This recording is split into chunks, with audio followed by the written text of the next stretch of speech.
Breaking news వైసీపీలో పనిచేసిన సినీ నటుడు పోసాని కృష్ణమురళికి మరో షాక్ తగిలింది. సిఐడి కేసులో కర్నూలు జడ్జి ఆయనకు 14 రోజులు రిమాండ్ విధించారు. సిఐడి అధికారులు వేసిన పిటి వారెంట్తో కర్నూలు జైలు నుంచి పోసాని వర్చువల్ గా విచారణకు హాజరుపరిచారు. న్యాయస్థానం రిమాండ్ విధించడంతో కర్నూలు నుంచి గుంటూరు జైలుకు ఆయన్ను సిఐడి అధికారులు తరలిస్తున్నారు.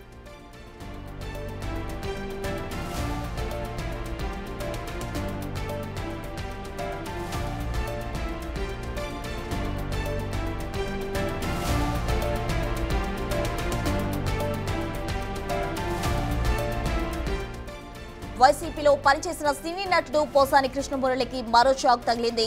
సిఐడి కేసులో కర్నూలు జడ్జి ఆయనకు 14 రోజుల రిమాండ్ విధించారు. సిఐడి అధికారులు వేసిన పిటి వారెంట్తో కర్నూలు జైలు నుంచి పోసాని వర్చువల్ గా విచారణకు హాజరుపరిచారు. న్యాయస్థానం రిమాండ్ విధించడంతో కర్నూలు నుంచి గుంటూరు జైలుకు ఆయన సిఐడి అధికారులు తరలిస్తున్నారు. అయితే నిన్న కర్నూలులో బెయిల్ వచ్చినప్పటికీ కూడా అతనికి పిటి వారెంట్తో సిఐడి కేసు నమోదు చేయడంతో అధికారులు అయితే అతన్ని గుంటూరు జైలుకు తరలిస్తున్న పరిస్థితి నెలకొంది.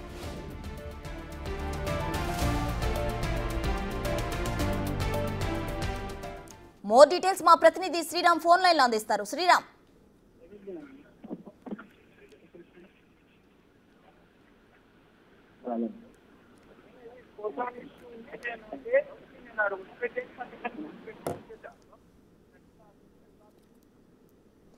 ఇక పోసాని కృష్ణమురళికి మరో షాక్ తగిలింది.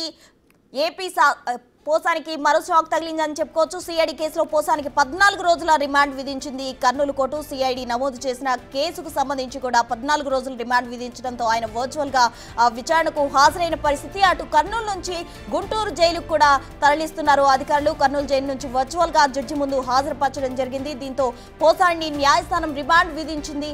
ఆయనను ప్రస్తుతం గుంటూరు జైలుకు అధికారులు తరలిస్తున్నారు.